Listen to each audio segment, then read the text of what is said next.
Hi all, it's Bruce Wallace from Dundee and Victoria Chess Club in Bonnie, Scotland, and this game is myself against Joe Pedrosa, who's a junior. He's rated 1220, he's 14, and this was in the 4th round of the Dundee and Angus Chess Congress on Sunday the 21st of the 10th this year. And there's a bit of a story behind this game. I arrived 37 minutes late for the game, and that put me at a big disadvantage because the time limit was 36 moves in 1 hour and 15 minutes. So my plan here as white was to attempt to exchange down and go for a draw, because I thought if I got involved in a complex game I would be struggling because of time. So let's push on. E4, then Joe played C5, Sicilian, knight F3, knight C6, D4, takes, knight here, knight out, then here. Now this is the Svenchikov, and the move here is knight B5. Now Joe played on his next move A6. Now that's not the most common move in this position. Usually D6, and then white has options. You can play knight D5, or alternatively bishop G5, then A6, then knight A3, and then B5 is an option, threatening to fork the knights, or bishop E7 first prior to B5. But if B5, white can play knight D5 immediately, and then bishop E7. However, on knight B5, Joe played A6. Now this isn't a beginner's mistake, because there are some master games in this line, but the line does become rather forcing. Knight D6 check, bishop takes, queen takes, queen E7, so I took the queens off, queen takes, queen check, knight takes, bishop G5, and then Joe threatened the bishop with H6. A better move here for black was probably B5, and then white can either castle or rook D1, as recommended by the analytical assistant. However, after bishop G5, Joe played this move, so this is playing into my hands really, because I want to swap down. Bishop takes, G takes, and I played knight D5, although the assistant in this position recommended A4 as a stronger move. Nevertheless, given the time pressure, I just played the knight move, then knight takes, E takes, and at this point I offered a draw.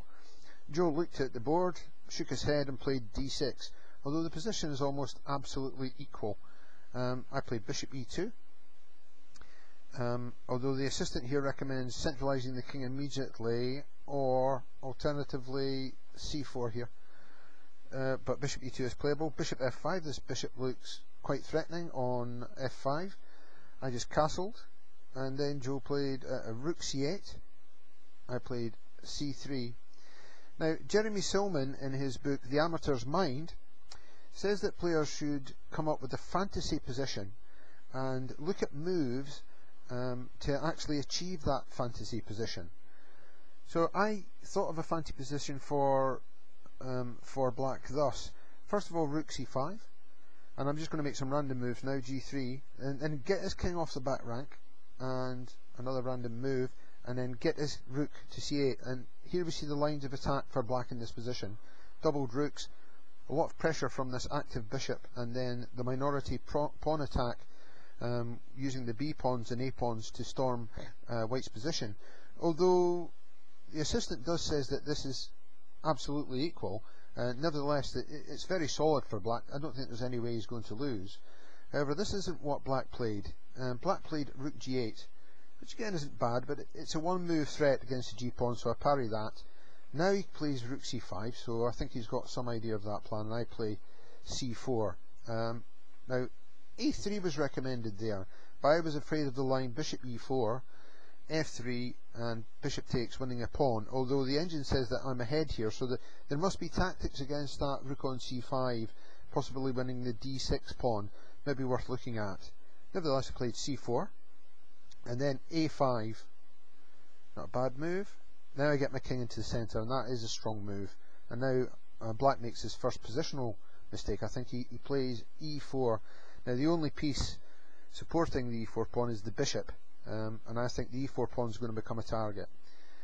So I play this move, rook C1, but I don't think it's necessary. bishop g4, rook h to e1, and finally Joe gets his king off the back rank, but he could have played that much earlier. I now get my king right into the centre. I could have taken the bishop, but I'll leave that choice to black, and he does swap off. Now I take, now my king's threatening the e4 pawn, and now Joe makes a horrendous blunder. He pushes the b pawn, and that just drops the pawn. A stronger move instead of the blunder b6 would have been b5. Although white is still ahead, he's still going to get the pawn. After b6, king takes e4, and then Joe comes in with a check. I don't know if he thought these checks were threatening, but they don't really achieve anything. I moved the king back here, although a good alternative here was just f4, but I saved that move for later. He now plays b5, I play b3, he takes, there's another check, take back, he plays rook g5. Now he's probably hoping for a wee tactic here of f4, rook takes with check, c takes, and then takes, but this wins for white, and this is the line. So white's winning in this position. I mean, the f pawn is going to either queen or cost white a piece. So that's a one line for white. However, I just play rook c to e1, and here's the threat coming down with check and winning this backward pawn. So Joe hastens to block that, but this just leads to simplification in my favour. Now I play f4 here. Why undouble black's pawns for him? Rook takes, rook c8, rook here, and I'm just going to go through the end of the game quite quickly now, because it's just a matter of white playing fairly precisely, and more or less anything wins here. And the white king is really aggressive in this position. Another check, but the king comes to d6. Now the black rook can't come off the back rank because of rook b8 check, and the rook has to come back to stop the mate, and rooks come off, and I think in that position the d pawn would probably queen. Rook a8, a3, fixing the a pawn. Another check, but to no avail. King comes in here, rook b4, and I'm going to win the a pawn now. King here, rook here, and the check just with the rook on b6 just drops the a pawn. Rook takes a5, king takes. Now he does win my d pawn, but that's irrelevant. King here. Now perhaps king c5 is a stronger move there. King here. Now he's just making pawn moves, and the a pawn begins to march. King b6 and king c4, king c6, a5, f6, and final move here. Now at this point black resigned, because although he can get the a pawn with his king, my king comes over here, wins the f pawn on f5 and the pawn on f6, and my f pawn will queen. I mean, just briefly looking at that line, king here, and it's all over. Now the lessons of that game, I think, are when all the material comes off, unless you can identify a clear advantage in an endgame, accepting a draw is a fair result, and it's not necessarily worth playing for more.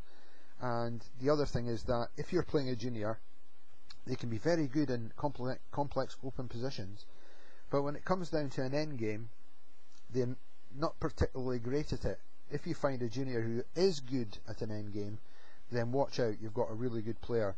But I hope Joe learned from this experience, and I wish him all the best in his next game. I hope you enjoyed the video. Not a classic game, but quite interesting, and see you again on YouTube.